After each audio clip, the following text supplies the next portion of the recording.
So, firstly, when we're chanting this, I heard people say Saraswati Namastubhyam. Now, since we have spoken about Karakas a little, let me give you a feel for what that means in our context now. Okay? Saraswati. Okay.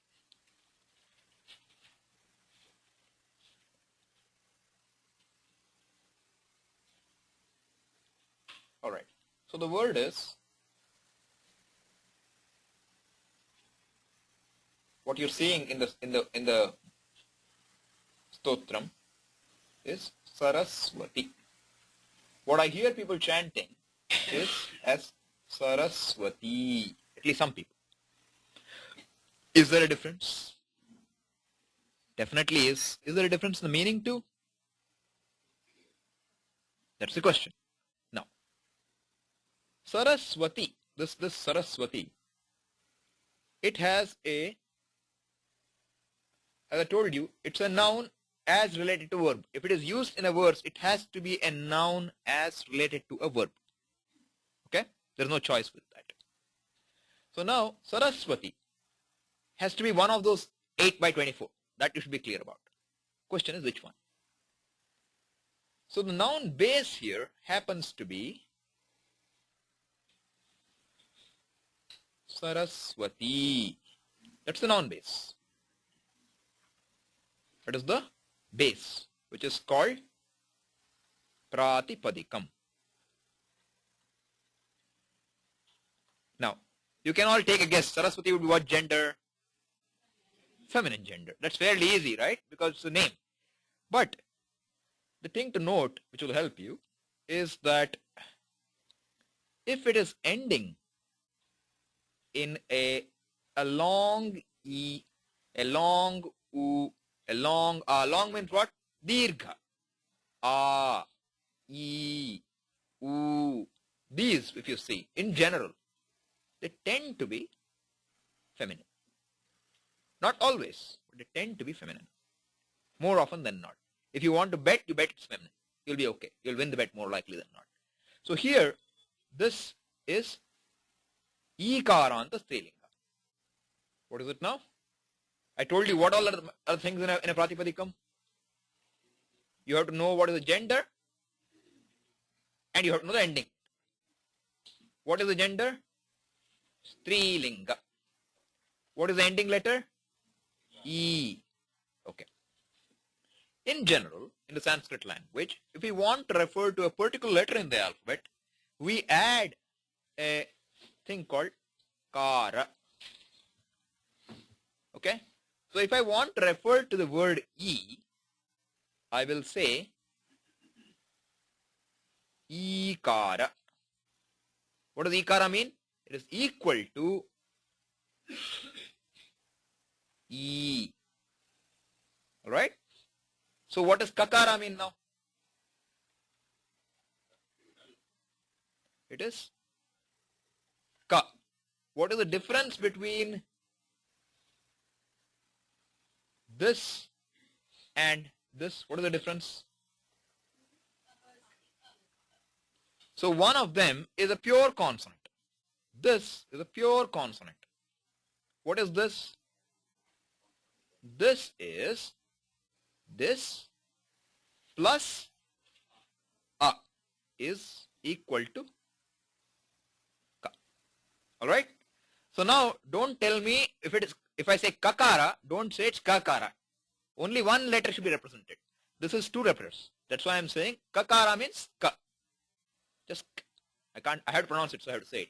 That is why these karas help a lot. Because how do you say otherwise? How do I distinguish from a ka with a swara to a ka without that swara being added? So I say kakara. If I say kakara, then you should know clearly I mean just the ka. With ikara or akara, it makes no big difference because we can say a also. But see, suppose I was saying when a follows, e follows, e ending, you may not know whether I'm saying e or e clearly. And you don't know what I'm necessarily saying. So it's safer to just say ikara, ukara, makara, kakara. Okay? Alright. So now you have This is we know is the ikara. So now it is Strilinga. So what is the Shabda now? It is called, okay, I'm sorry. Let me use another color. So it is called Ikara Strilinga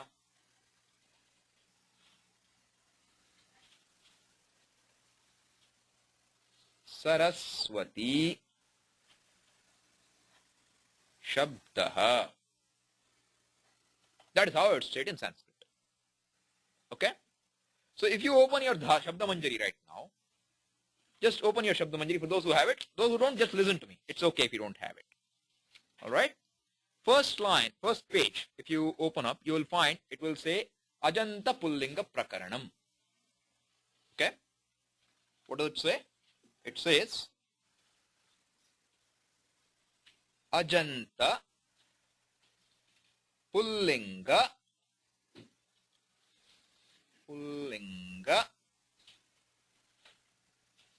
Prakaranam. Means, Prakaranam means it's a subject matter, it's a topic. That's the context. So, what did we say is given for any Pratipadika? What should we say? What is the linga? And what is it ending in? So, ach anta means what? What is it ending in now? It is ending in ach. What is ach? You don't know what is ach really. At this point at least. Until you know some Panini, you don't know what is ach really. But ach in Paninian language stands for all vowels. Okay? So Ajanta, just ach means, as I said, it just stands for vowels. So what is Ajanta Pullinga? All masculine noun bases ending in a vowel is this section, the first section. Okay? That is why it's called Ajanta Pullinga Prakaranam. Page 1 of the Shabda Manjari. Okay? You have a question? I'm saying, I was asked to repeat the last line, so I'm doing that. So what I'm saying is, the first line here says, Sadharana Shabda Vibhagaha Ajanta Pullinga Prakaranam. Ajanta Pullinga Prakaranam means what? I'm saying, as soon as I'm saying Pratipadikam, you should understand only two things. What is the ending letter? What is the linga?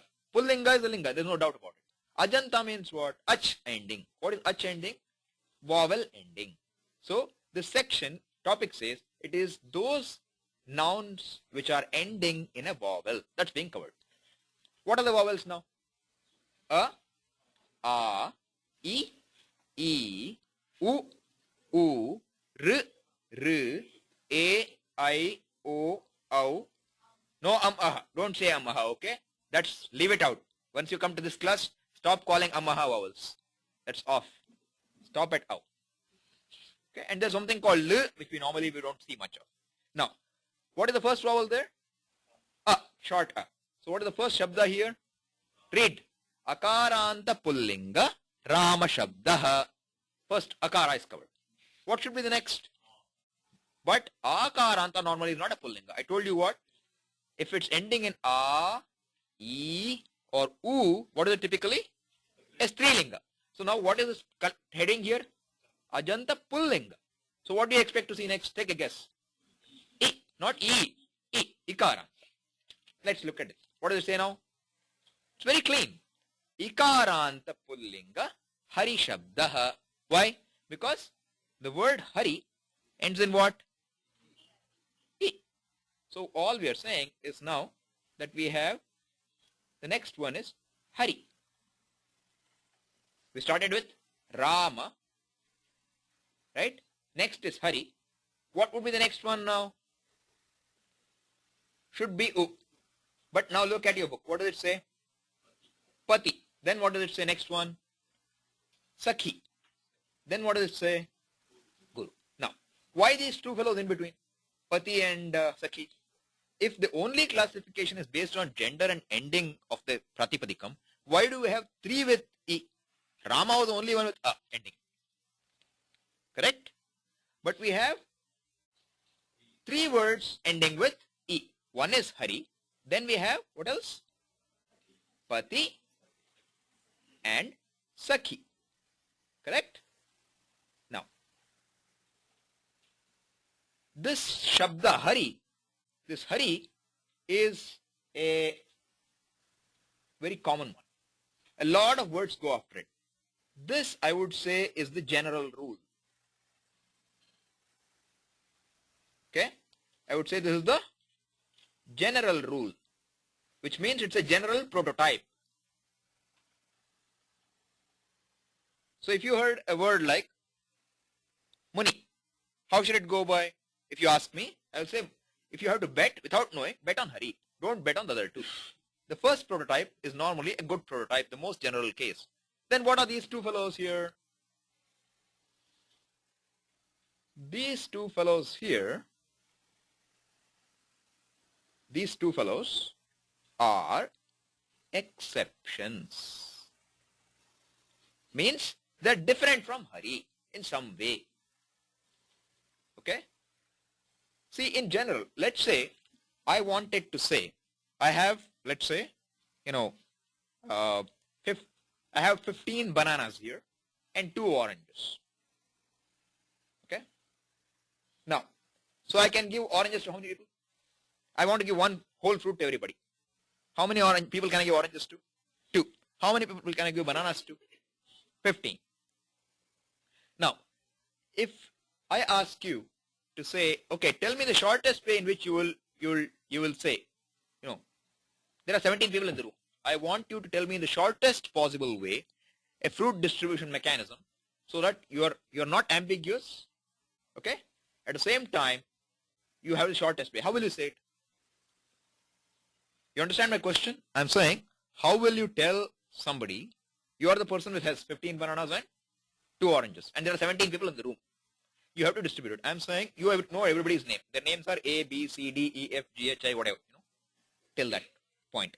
And I'm saying, tell me the shortest possible way in which you can convey unambiguously the fruit distribution among the 17 people. Who gets what? How will you do it? Huh? So you will have to first say, give A and B oranges and everybody else gets bananas. Now, instead of that, suppose you were to say, give A banana, give B a banana, give C a banana, give D a banana, give E a banana. Is that efficient? Is that efficient? No. So what should we do then if you're smart? I told you should be smart and lazy. Not just lazy. Smart and lazy. Right? How do we be smart and lazy in this case? You say, give oranges to A and B. Or A and D. It doesn't matter to who. And everybody else gets banana. You don't even say it. You just say give oranges to A and B. Your job is done. That is how Panini operates. He's smart. Okay? I won't call him lazy. That would be too bad for me. Okay? But he's very smart. He'll just say, give oranges to A and B. Now here the Shabda Roop Manjari is trying to do the same. What is it doing now? It first gave Hari. And as I said, thumb rule, you should take it as the first one is the most general case. This is like the bananas. Who are the 2 oranges now? Pati and Sakhi. Okay? They are slightly different. It is not even 2 oranges, it is 15 bananas, 1 orange and 1 pear. That's what it is. Okay? And that 15 may not be 15, it could be 1500. And 2 may not be, it may not be 1, it may be 25. But understand that we are talking of 3 common prototypes, among which Hari is the most common. In fact, the Sakhi Shabda is a very unique Shabda. So is the Pati Shabda. There is nobody else like it almost. So it's really 1 and 1, whereas all other Ikarantas will go like Hari. So if you cannot learn 3 in the beginning, learn Hari. 1. And you have covered. I follow the 80-20 rule, okay? I don't want to make you work too hard to get that one exception Sakhi. If you don't get Sakhi, it's okay to start with. Get the Hari straightened. Because if you spend all your effort learning Sakhi, right, and you say, I can't learn Hari, or because of it, I will not learn Guru, then I'll say, drop it. Learn Guru, learn the next one. Ukaranta you cover. I have covered huge amount of dhatus with that. That's the way I would work. So that is what is happening here. So Pati and Sakhi are exception. What would you expect next now? You have covered A, E. In Pullinga, what would you expect next? What did you say? Somebody said something else. A or somebody said. Who said A or A? Okay, fine. So U. So now U is coming in as Guru. Right? Guru. I shouldn't say Guru. I'm wrong. Guru. That's the way you should pronounce it, because it is Hraswa. To say Guru is ambiguous. It may be Guru or it may be Guru. We don't have something between Hraswa and Dirgha. Okay? You have Hraswa and you have Dirgha. But it is not like our, gas pedal on the car, where you go from 0 to 60 slowly in steps. You are either at 0 or at 60. It's a digital thing. Okay? You're either Hraswa or a Dirgha. But then there is also a possibility of 3 matras like O in Om. That is called Pluta. 3 matras. So it's not binary, it's ternary. There are 3 possibilities. 1 length, 1 duration, 2 durations, or 3 durations. Get it? Okay. So that is the basis for U, Guru. Then what should be next now? No. After U, what do you get? R. That's the next one here. Datru Shabda. Rikaranta. So this is exactly the order it follows. Whatever is the order of your vowel, it is following it. Okay? Then you get Rikaranta Shabda. Or is it here or not? No, it's not. Sorry. There are not many Shabdas. I don't think there are many Shabdas like that actually. Then you get, he went straight to Aikaranta. There is no A. It's Rai. It's not A, it's I. Rikaranta. Pitru is Rikaranta. Datra is also Rikaranta. Now, one second. Okay. See, the thing is this. I will deal with this later, okay? Don't worry about it right now. Let me give you one-liner answer for now. Now, suppose you want to say one who teaches. What will you say in English? Teacher. One who cooks? Okay. One who talks? Talker. One who reads? Reader. One who runs? Good. Except cook, everything is ending in ER, right? Similarly, in Sanskrit, you can add something called tru to make it doer. So, now, gum means to go. Okay? Now add tru to it. It becomes gantru. Gum means to go. Gantru, goer. Okay? Then, kar. Kr is a dhatu. To do. Add trich to it. Tru. Trich is Paninian, okay? Tru you add. It becomes kartru, doer. Bhuk, to enjoy. Add tru to it. Bhoktru, enjoyer. Han, to kill. Hantru, killer. That ER is tru in Sanskrit, roughly, okay? One possibility. There are other possibilities. So this first one that you're seeing, this datru that you're seeing is an example of that. It is da means dane. Okay, I'll be using this symbol of a square root to say it's a root, okay? If I put that symbol, you should understand it's a root. Mathematical symbol, but I can use it comfortably, show it's a root. So da, dane is a root. This root, if you want to make it the doer of this, doer of giving. Dane means to give, charity. So doer of dana is who? Da plus tru. You will get datru. Okay? Han plus tru, hantru. So that form is covered by the first shabda, datru. That's the example for that. Okay, it's not like Hari versus Pati. Slightly different arrangement. But there is a reason for it. Second one is what now? What do you see after this? You see? Pitru. Let's use another color. Next one is Pitru.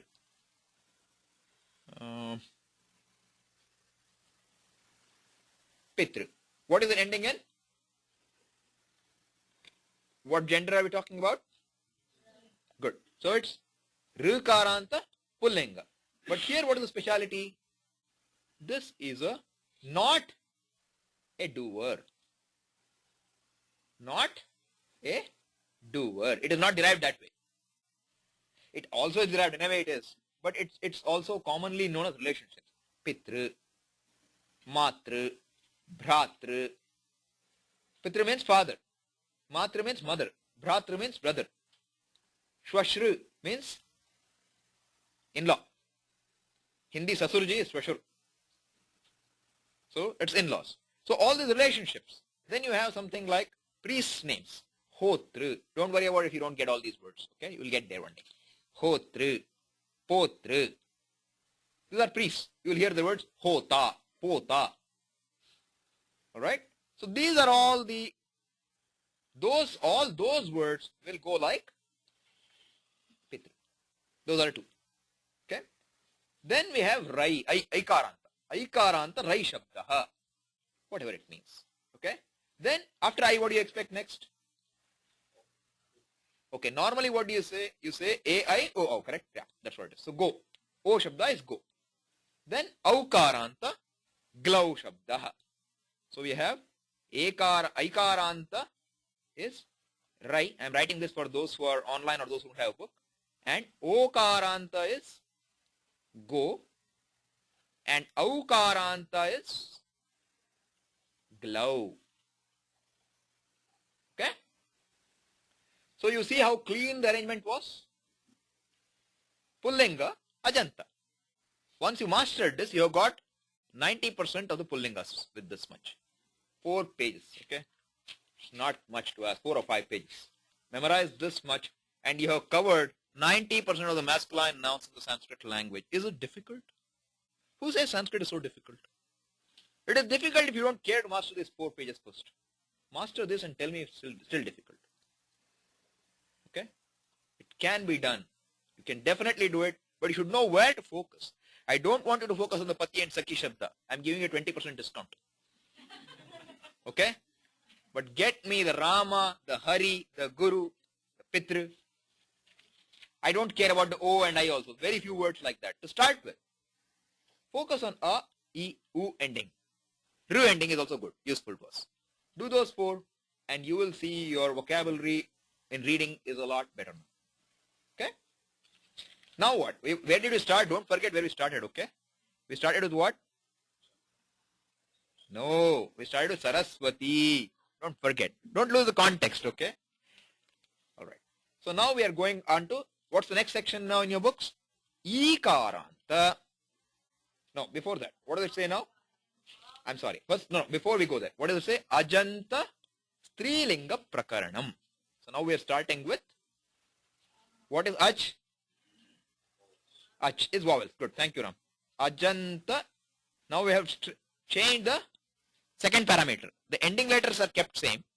Means they are vowels at least in classification. But we have now changed the gender to Strilinga. Now, tell me what will be the first one here. Why? Why not A? Because A typically is Pullinga. Typically. Alright? A is Strilinga.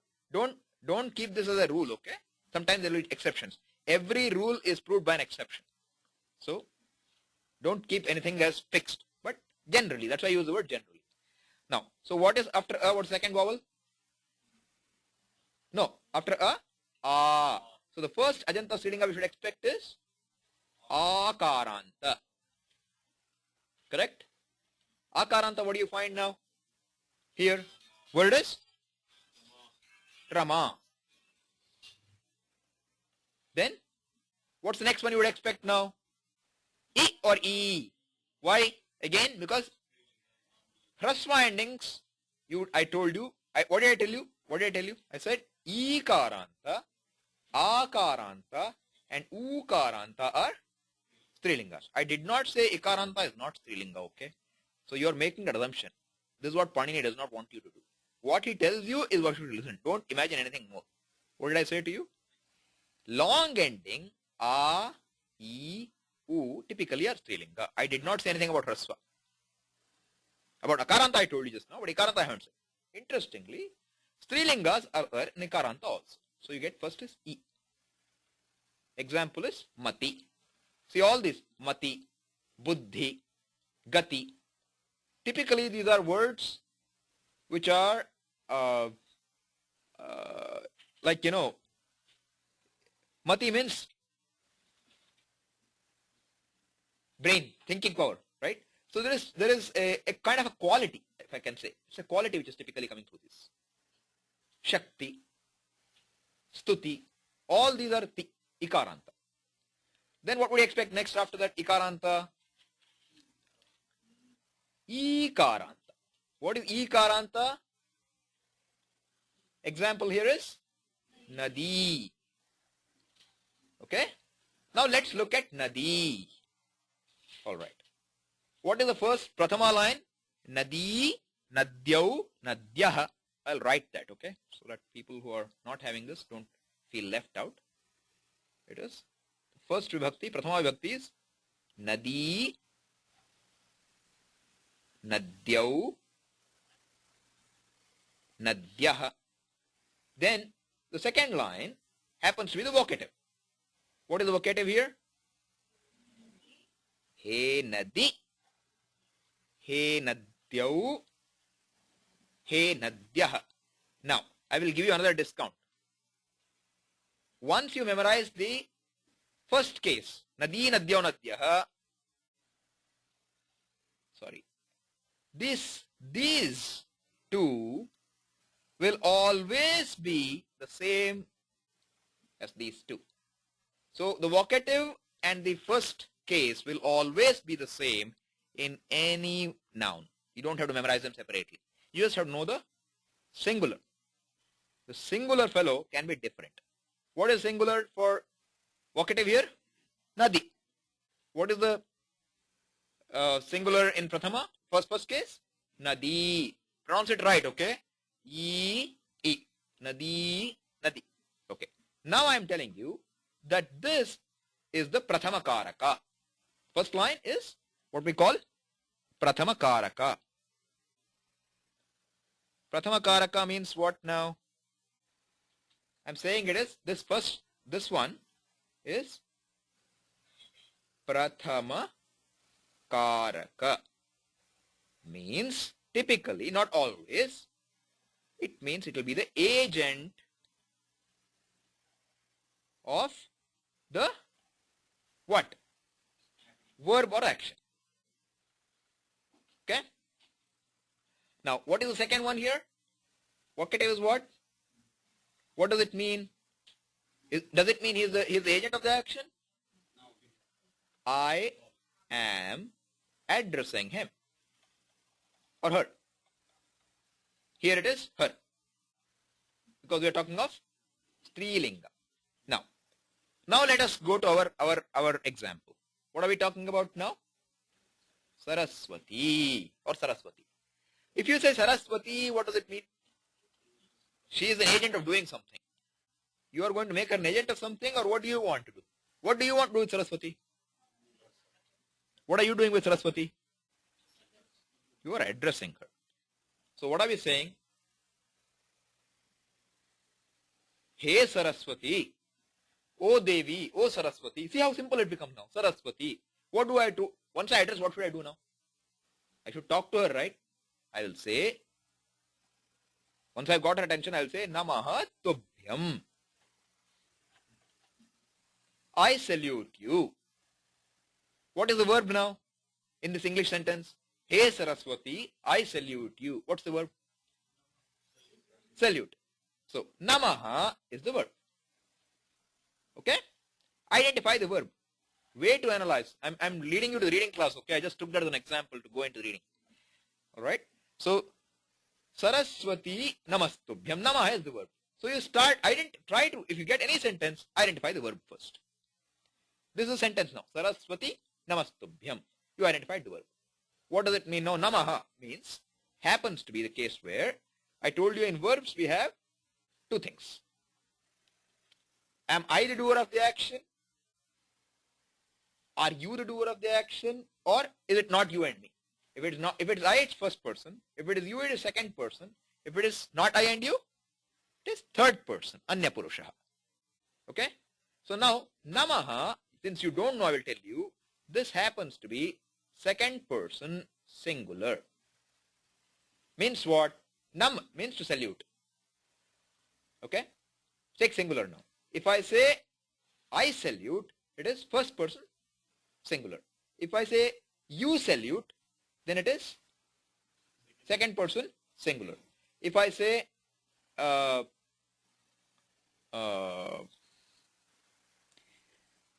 want to salute somebody else, then it is third person. Not I actually, it's also, I'll correct myself a little. I salute is first person, that's clean. Okay?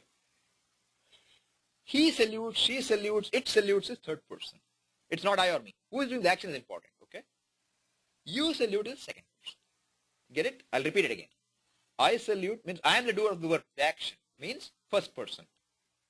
You are the doer of the verb means second person. Somebody else is the doer of the action means third person. So here I'm saying it is second person. Okay? Namati. No, I'm sorry actually. Just give me a second.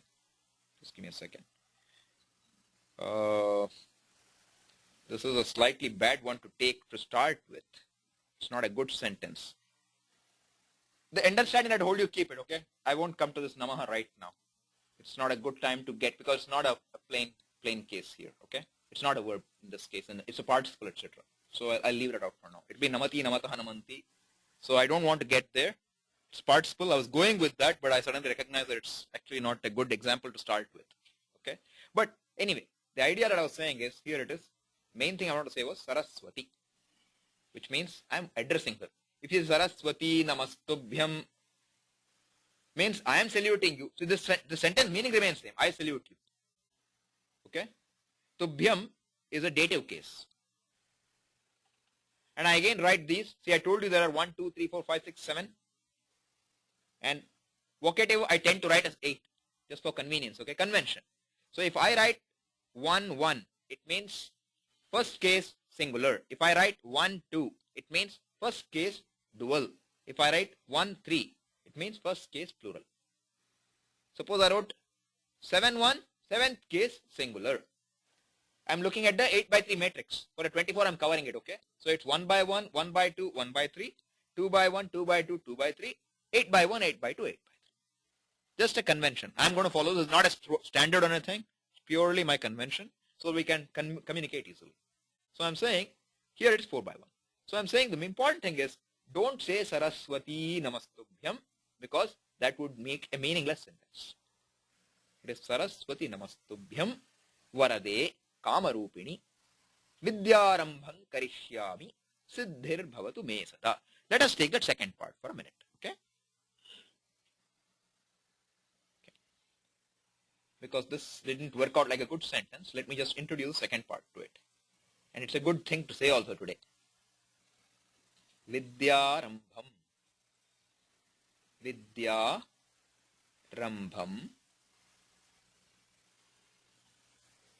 Karishyami. Okay.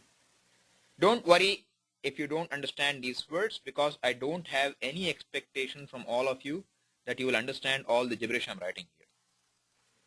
Okay? But what I will point out to you now is this. This sentence totally means I will begin my study. This is what it means. Okay? Or I will make a beginning to my studies. Okay?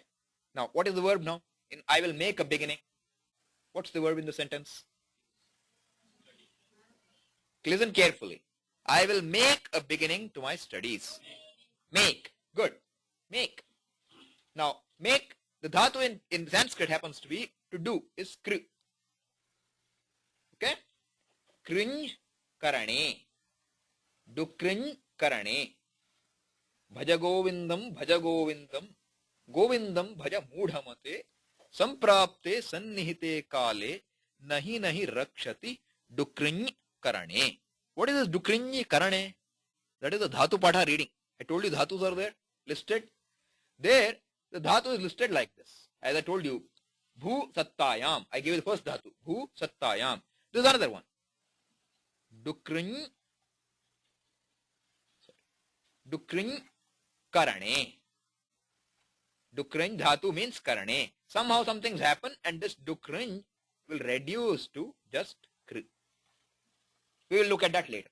Just as I said, I will keep dropping things so something goes in your head. Repeated abhyasa will get it all in your head slowly. Okay? Kri.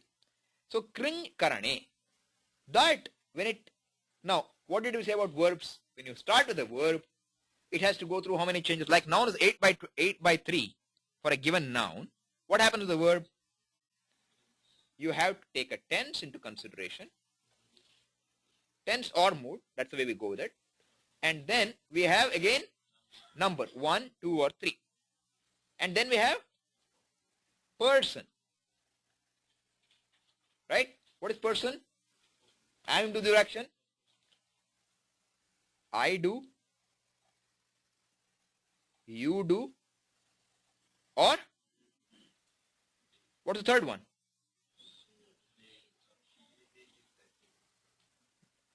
Pay attention, okay? Pay attention. I do. Okay.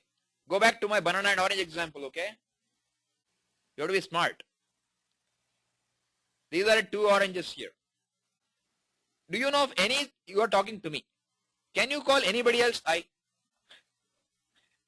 Are there, how many I's do you know of? And if you're talking to a given person, how many U's are there? 1. So those are the fellows who can be clearly taken out. Do you want to state now he, she, it? How many times you want to state it? Useless. So what would I say now? I do is, what is I do? First person. You do. Second person. Rex says what? Absolutely. That is called smart work, okay? Rest is third. What is rest? Rest is, be very precise. It's all set algebra. Those of you who know set algebra and maths will love Panini. It's all set algebra. It is not I or you. That's it. That is third person. Isn't it very simple? That's all there is to it. Now, what did we cover here? We have, for the verbs, what do we have? We have how many dimensions now? 1 is a tense or a mood. 3 numbers, vachana. This is vachana. This is vachana. 3, 1, 2 or 3 means singular, dual or many, plural. And third one is person. Right? These are the 3 dimensions, correct? So this is first dimension. This is my second dimension. This is the third dimension in a way. But I want to fix the tense because tense there are many. Present tense, past tense, future. I will fix it. Then how many dimensions are remaining? 2 and 3, which is just 2 more dimensions. How many members in each dimension? 3 is the number for person and 3 is the number for vachana. How many forms? 9. You got it now. So we have 9 forms possible. This is how verbal conjugations come. So you'll hear something like bhavati, bhavatah, bhavanti, bhavasi, bhavatah, bhavatha, bhavami, bhavavaha, bhavama. You get one, you get all. Conceptually get it, okay?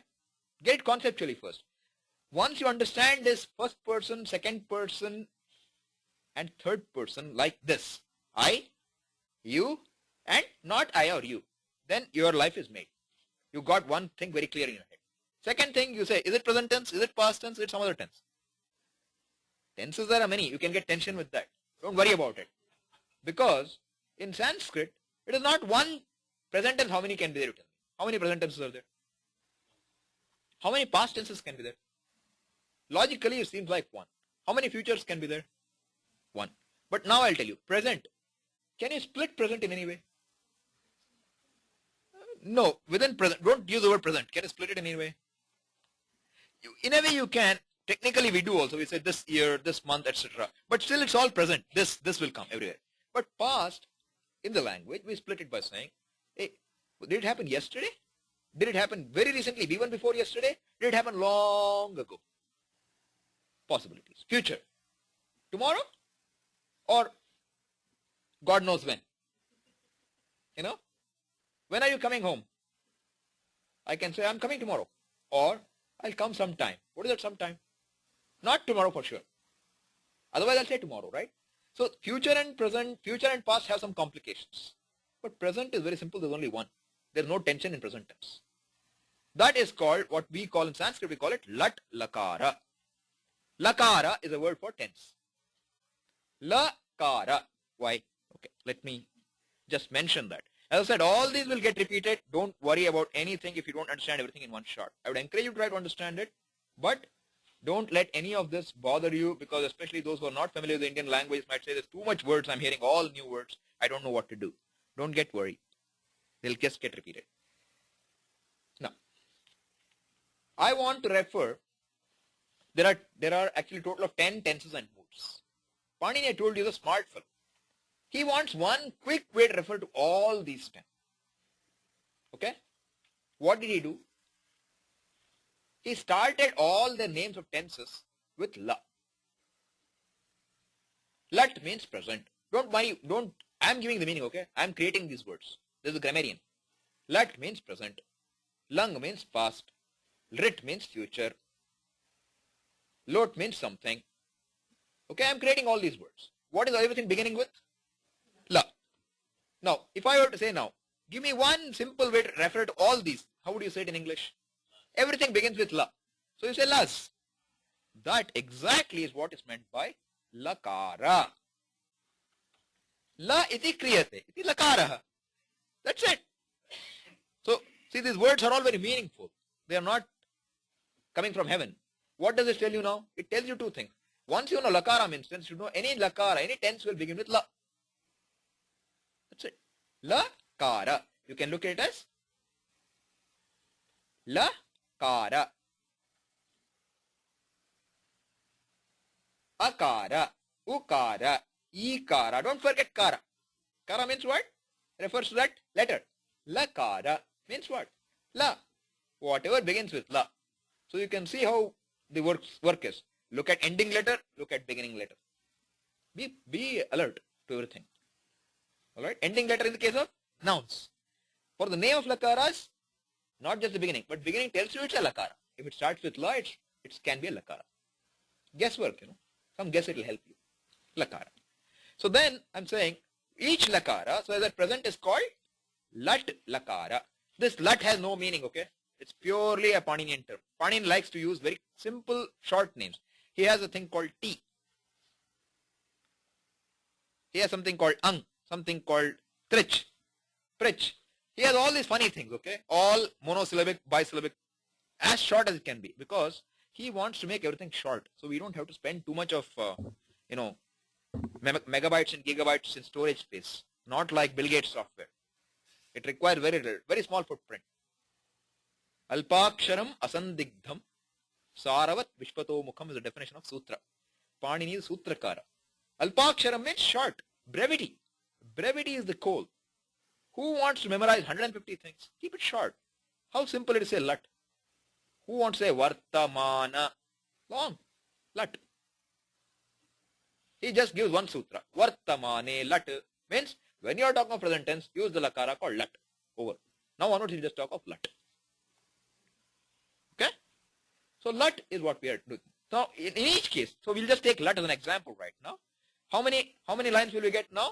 We will have first person, second person,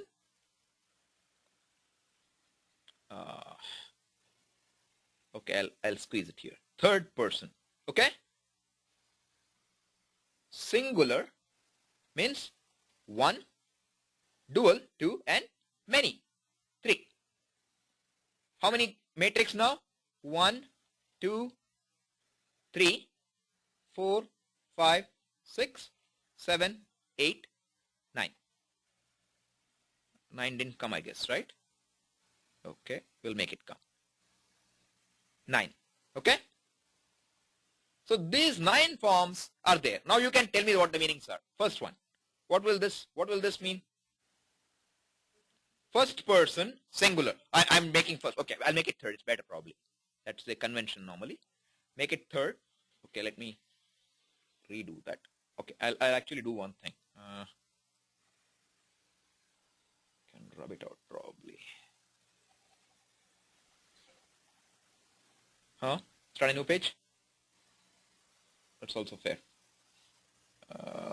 Save as 5. Okay, let's start a new page. That'll be better. Okay, So now I'll rewrite that. So we have a good context again. All right, and we'll start with this guy. Okay, so we are talking now of lat, which means what? Means what? Present tense. Okay. Once we said that, what is all these tenses for? To have a verb, right? What is the verb's basis? A root. So bhu sattayam is a dhatu. Square root means what? Dhatu means root. Okay, you get used to this now. Root. Bhu sattayam. So now that is the root. Now I am saying, what are the dimensions there? Third person, second person, first person. One thing. Second part is one person, one singular, dual, plural. Okay? Now, what will this point mean now?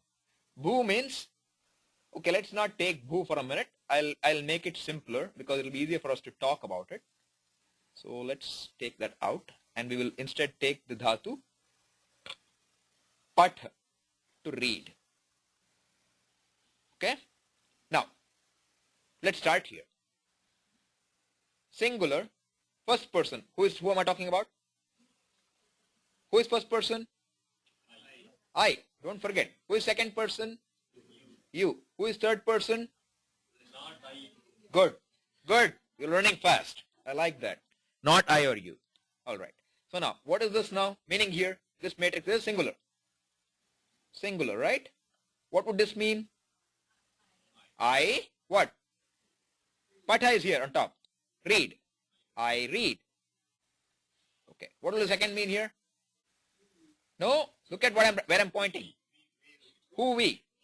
We too read. Be precise. No looseness. Sanskrit allows no looseness. We too read. What's the third one? We all means two or more. Yes, good. Two or more. Know that. Okay? Simple enough? Okay. Then let's go to the second person. Who is this now? You. You read. Then you too read. Then you all read. Then now just for convenience, I will just, instead of saying not I or you, for convenience, once you understood this, once you understand that, I can't write not I or you, one person read. It doesn't make sense, okay? For convenience, I'll say, I will take she. Huh? I'll take she. Okay. She reads. Then she, okay. I'll just say, okay, I wanted to say two women, okay? Two women read. Then all the women read. Okay? Now, the verb does not discriminate based on gender. So I can say he, I can say she, I can say it. It makes no difference. That's another point I want to make here. That's why I said she. Because in books, you'll always find he. So I wanted to say she so that you understand she is also equally good. Okay? You got this? Okay. Once you got this, you got the crux of it. Now, how do I write it in Sanskrit is the next question, okay? I will just say this. You add ti, taha, anti, si, thaha, tha, mi, vaha, maha. That's all we have to add. What does it mean now? Take the root, patha. Don't worry about, see, patha is a dhatu actually. It's like this, but by some reason which I will explain to you later, it becomes patha. This is the starting point. Now, you start adding. Patha plus ti becomes pathati. Second is pathataha. Third will be anti you add. Pathanti. Good. Now, tell me the meanings of these. This is third person now. What does it mean now? She reads. Yeah. And then? All women read. Now you can go back to men also and say he reads. They both read, they all read. Yes. Mike, please. He has a question. Let me finish with this, then I'll take the question, okay? Then second line is, I'm adding C now. Becomes, let me change the color. So it's easier for you to see. Patha, C. Then, Patha, Thaha. Then, Patha, Tha. Okay. This is second person. What do they mean now? You read, you two read, you all read. Does you require a gender? Good. Why? Because you and I don't need a gender. You just say you means just you, whoever it is, right? It's a pronoun in that sense. Not that all pronouns don't need it, but I'm just making a point here. Then we have what now? First person. What will you say about first person now? What we add? Patha. Okay. Now, I told add me. If you add patami, you will get patami, not patami. But something happens. We'll go over that later. Patami doesn't become patavaha, becomes patavaha. Patamaha. What do you see as a pattern? In the last line, you will always find that a becoming a. Keep that in mind, okay? Helps you. Panini will tell you sometime later about it. But you keep that in mind. Now, all of you, Navya, you are with me? You understand what we're saying, talking? Can you tell me what is Pathati?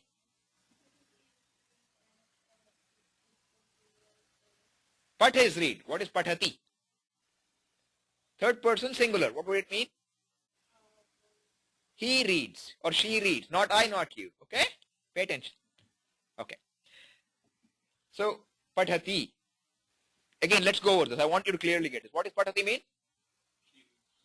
She or he, whatever, yeah. What does Pathavaha mean? Good. What does Pathatha mean? You all read. I should mix it anyway, you should be able to tell me, okay? Next class, we're going to play with that. Alright? So you should know Patha Shabda, Lat Lakara by heart, ideally. If not, at least with a book, you should be able to tell me. Okay? Make sense? So now, we go back to where I started again. We were with Vidyarambham Karishyami. I have not forgotten where I came from, okay? So let's go back there, because I have to finish that line now. So, Karishyami. You're guessing well, but I have to tell you something more yet. There is also something called Karomi. Okay? Both are ending with me. So they are both talking of first person singular. That much your guess is good. That's a smart guess. That's a good guess to have. But then, when you see something like Sya sitting in between, it means future tense. It's not Lat Lakara, it's future tense. So Karishyami, Kar means kr. Means what? Hindi kar only, karna. Means what? I will do. What? So future tense means I will do. What will I do? Vidyarambham. Vidyarambham. What does Vidyarambham mean? Vidyayaha arambha. The beginning of the study. Now, verb is what? Karishyami. I will do. Okay? What is the, what does, if I say I will do, what will you ask me? What's the next question? What will you do? What is it? Is it the agent of the verb? Is the question what giving the agent of the verb? What is it giving you? It is giving you the object on which that action is going to be done. The object of the action. Who is the agent of this? I. Karishyami means I. Even if I don't say aham, it means I. Karishyami. So, what will I do? I have to tell you. I have just told I will do. You will say, okay, tell me what are you going to do? So, I have to tell you what I will do, right? I am telling you, I will do the beginning of my study. Vidyarambham. Beginning of my study. So, this happens to be, because it's an object of the verb, it is second case singular of the noun Vidyarambha. The noun base is Vidya. We'll go over noun base again separately. Okay? But Vidyarambham stands for, as soon as you see Rambham, Vidyarambham, and you know it happens to be second case singular, Then as I told you, second case single. Second case means that it is, the verb is connecting to it with the relationship of an object of that action. So it has to be an action which is acting on it. Karishyami, you're going to do something to it. It is the object. What am I going to do? Vidyarambham. I'm going to do the beginning of studies. Okay? Now every action does not have an object. I run. What question can you ask me? Can you ask me, what will you run? I'm not talking of companies, okay? English, we can say company, I'll run a company or a corporation which I can, go bankrupt very quickly. And then get federal money also to bail out. But that's not what we're talking about. Let's take a better example. I sleep. What question can you ask me? Can you ask me what? So some verbs will not take an action. Okay? Action, the word for action in Sanskrit is karma. Okay? The word is karma. Karma means, okay, let's change the color again. Karma means what? Action. Okay.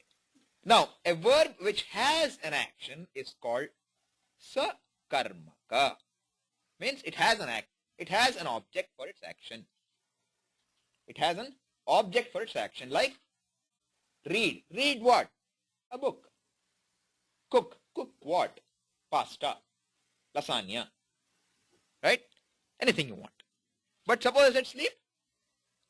You can't ask me sleep what? I'll say what? What are you talking about? Right? Such verbs which don't have an action are called akarmaka. Okay? This is just extra information. Not really covering this subject. Now I will take, almost time now. So I'll take questions now and we'll close after that. Okay. Mic please.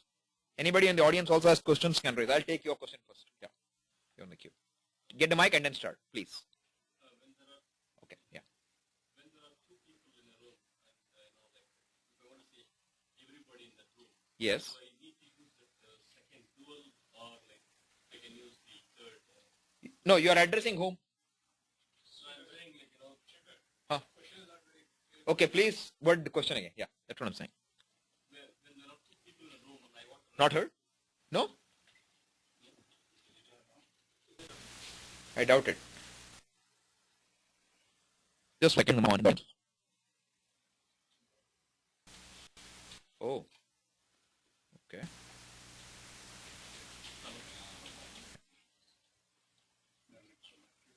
Oh, it ran out of battery? Okay, you know what? You tell me a question, I'll repeat it for the audience here. That'll be easier. no, there are Yeah, you tell me a question, I'll repeat it. Yeah. there are two people in a room, Yeah. and if I want to refer to them, let's say like third person. Yeah. Yeah. If I want to say like everybody in that room, No, you're saying you want to refer to everybody in the room or you want... there are only two people in the room. Okay. But I'm saying because everybody is only two people there. Yeah. So do I use a dual or do I use a... I guess depends on the word you use because there are certain things like Sarva Shabda, which means collective nouns. Collective nouns will go with whole collections. If you want to be precise, you can use dual. It depends on your akanksha. Okay? We will cover that in the next class. What is very important in the language, in communication, is what is your intention. It doesn't matter what word you use. Suppose you said, as I said, suppose you said door. Right? If I understand what you mean, it's enough. Suppose you said dad. Okay? You're a child and you say dad. Means what? Dad means shut up. Dad's around. He'll hear you. Don't say it. But suppose you said dad. Very different dad. Just the voice will change it, right? Dad. He's my dad. So different. Just with voice I can show you what I'm conveying. So vivaksha. Vivakshataha karakaha. Everything is based on context. So I don't want to give a blanket answer. But I'm saying if there are two people you're referring to, it will be dual. Okay? Alright. Yeah. In English, there are two ways of using the verb. One is I am doing meditation, Yeah. and the second is I am meditating. So they are. No, I am doing meditation and I am meditating are the same. Okay? There's no difference there. So is it if I'm saying I'm meditating, does that verb become sakarma automatically? Nope. Because Nope. it will be Don't use English like that way. Try to ask the question to the verb. What? so. Okay, if you're saying meditating, I will say meditate what? No, in the first sentence See, that doing can be used to any verb, right? It's a very generic thing. That way I can say I will do running. No, don't take it that way, okay? Doing is a very generic word. For lack of a better language, we're saying that. All right? But we will go over this in further detail. But I'm saying don't take your understanding to mean that, you know, this doing will become a separate thing and then whatever you do becomes the action for it. No, it doesn't work. I will go over sakarmaka or karmaka more. In general, sakarmaka means that the verb has something to act on. Okay? It has an object on which it will act. Which means the action will culminate not in the person necessarily, but outside of the person. I'll explain this further in detail another time. Okay? It's not a very, I don't want to give a unprecise answer, but don't conclude with what you know right now. Keep it open. Okay? Oh, okay. I'm sorry. Okay, I'll do that. Okay.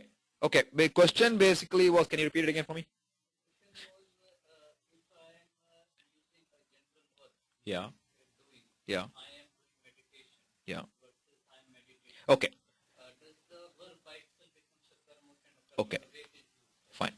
So the question was, if somebody says, I am doing meditation versus I meditate, I am meditating, then does this make the verb sakarma akarmaka? And my answer is no, that doesn't make that difference. In fact, these two mean the same thing. The verbs sakarmaka akarmaka have a different connotation. In some cases, there can be a situation like this. Like say, for example, I eat. I don't have to say what I eat. I just say I eat. Right? But you can say, what do you eat? I can say I eat an apple. If I just say I eat, then it is akarmaka in that context. If I say I eat an apple, it becomes akarmaka. Both are possible in some cases. But I sleep is clearly akarmaka. You cannot do anything with sleep. Sleep what is not a possible question. Okay? But suppose you say read. Again, I read can be read a book or just read generally. So some things will be definitively sakarmaka, which means they will have an object. Some will be definitively akarmaka like sleep. Some will have contextually they can take either form. But we will go over this much greater detail. I am just throwing some jargon and some concepts in your head for the first day. We will definitely go over all this in detail. Okay. Now, any questions from the audience on the call? No. Oh, she has a question. Yes, ma'am. Yes. The question is this. The question here now is that can we call these transitive and intransitive verbs? In English, if you want to translate it, that's roughly right, but it's not precise. Okay? So it's better to stick with the word sakarmaka and because transitive means what do you understand? I don't know English grammar that well. There is an action that translates to that moves onto an object. It's a verb that has an object. Correct. That's what here, even that's what it means here. But I think there's some difference. Okay? I'm not very sure of the difference. But I know that we will not like to use the word transitive. I don't remember the exact cause for that. Okay? But I would prefer that we use the word sakarmaka or karmaka here. Okay? Any questions from the audience online? If you have, please raise your hand. Otherwise, we will do our Shanti Mantra and close this class. 1 second. Huh? Oh, fair. Thanks. I will do that. Thank you. I'm sorry. Yeah, I'll do that. I'm still kind of, I guess, not very good with this. You hear me more, you'll get more from me. If you see my writing, you'll probably get much less. All right. Anyway, if you have questions, raise your hands. And meanwhile, I have another question in the local audience here. Yes. I happen to know that. So I told you that. Because without giving all the rules, I cannot tell you why it is second person singular. Okay. So we will do that when we get there. Right now I know. I'll tell you what. It's ending with The noun actually happens with Vidyarambha. It is ending in, it's an akaranta shabda. Okay. An akaranta shabda, if you see Ramaha, Ramo, Ramaha, Ramam, Ramo, Raman. As soon as I say Ramam, I know it's second person. Okay. That's how I know it. Roughly that's the way it works. That's why I said Shabda Manjari, first few pages. Once you learn it, this question will answer itself. Okay. Any other question here? I thought somebody else raised their hand too. No? Okay. Nobody from the audience has any question? Good. I did get your feedback that I should try to write straight and probably I should write neater, but I don't promise that I will improve very quickly. There's a hand? Okay, 1 second. Let me check. Okay, Ranga Ranganathanji. 1 second. Yes, sir.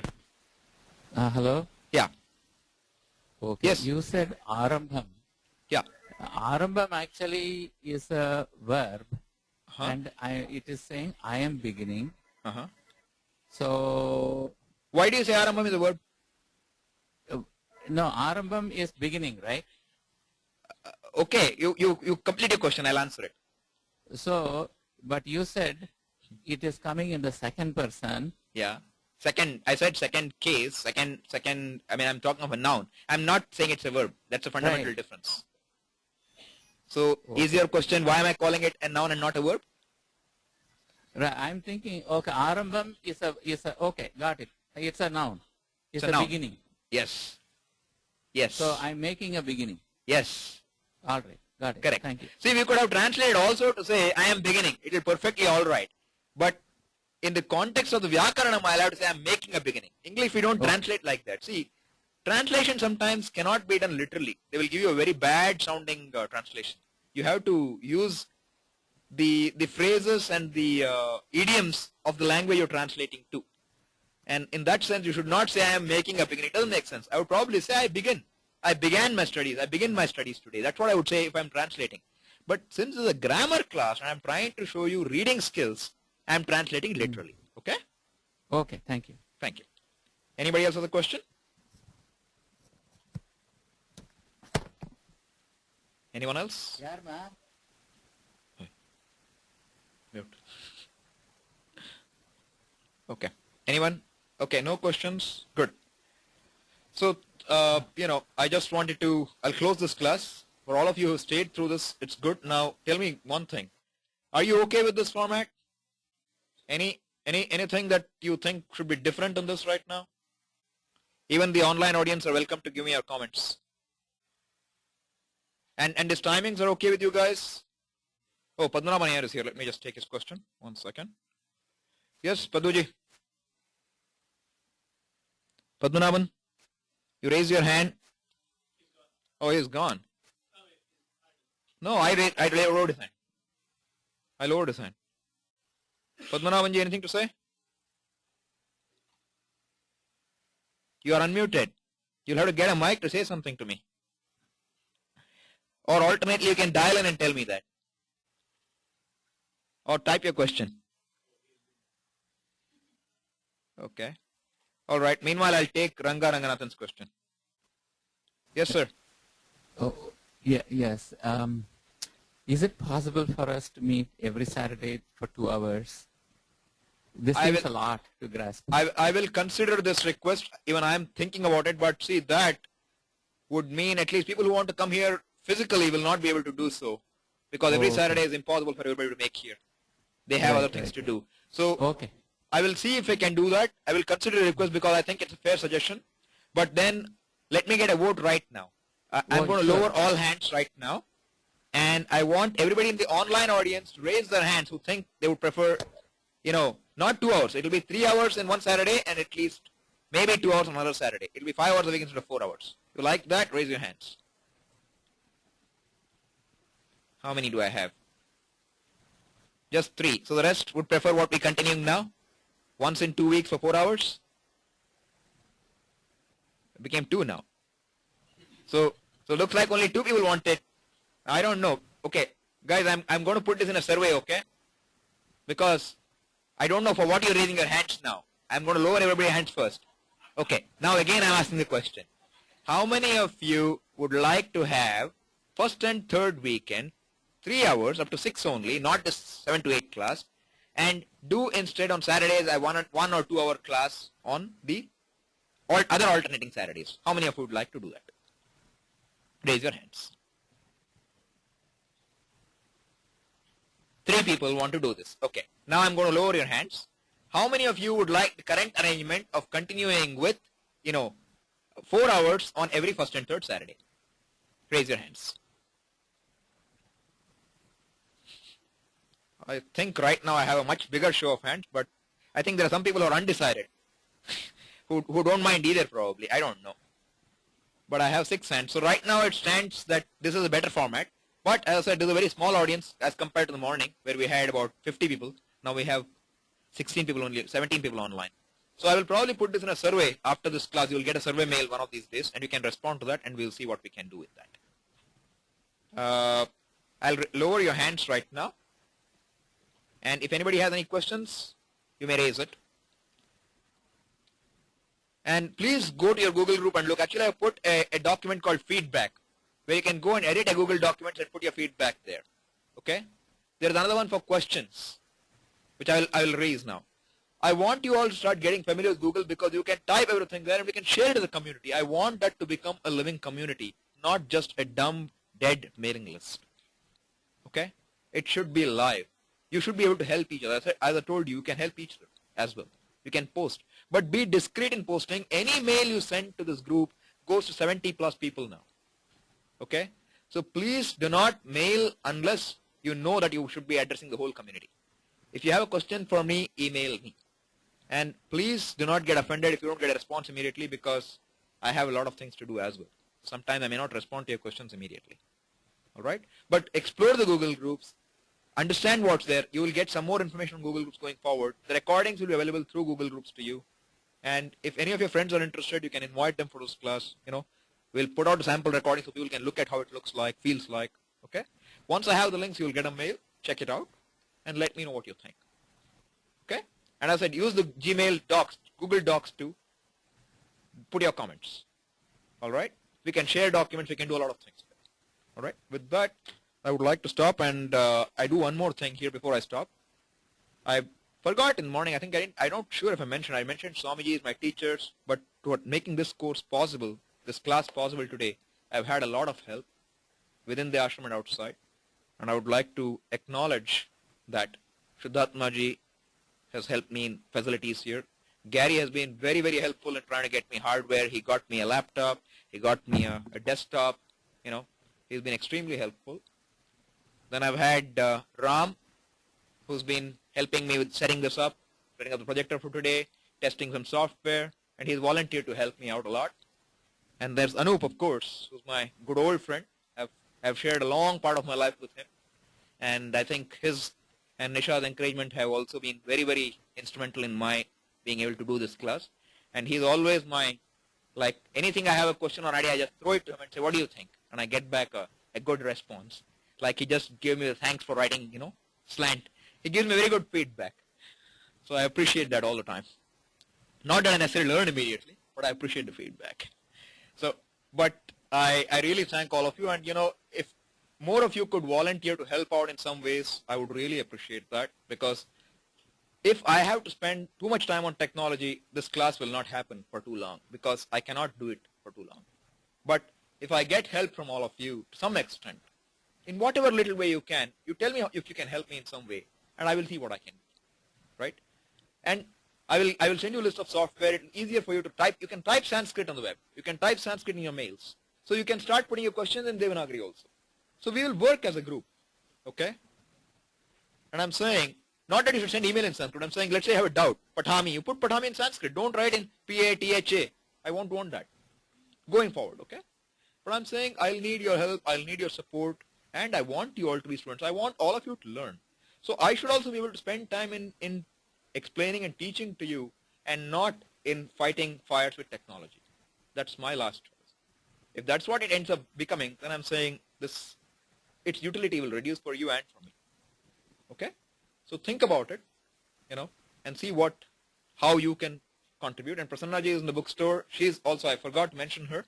She also has helped me a lot. She's taking care of all the books, making the copies, making sure we have enough inventory for whoever orders here or online. So she's helping me out a lot. So I'm saying I have a lot of people I owe a debt to here. Okay? It's not my individual venture. It's all of you making it possible. I thank all of you for your time and attention. I really mean it. Okay? Thank you. Om Purnamadav Purnamidam Purnat Purnamudachyate Purnasya Purnamadaya Purnamevavashishyate Om Shanti Shanti Shanti Harihi Om Shri Gurubhyo Namaha Harihi Om. Okay, as of now we are going to meet 2 Saturdays from now. That will be on the 18th. Right? Yeah. Thank you.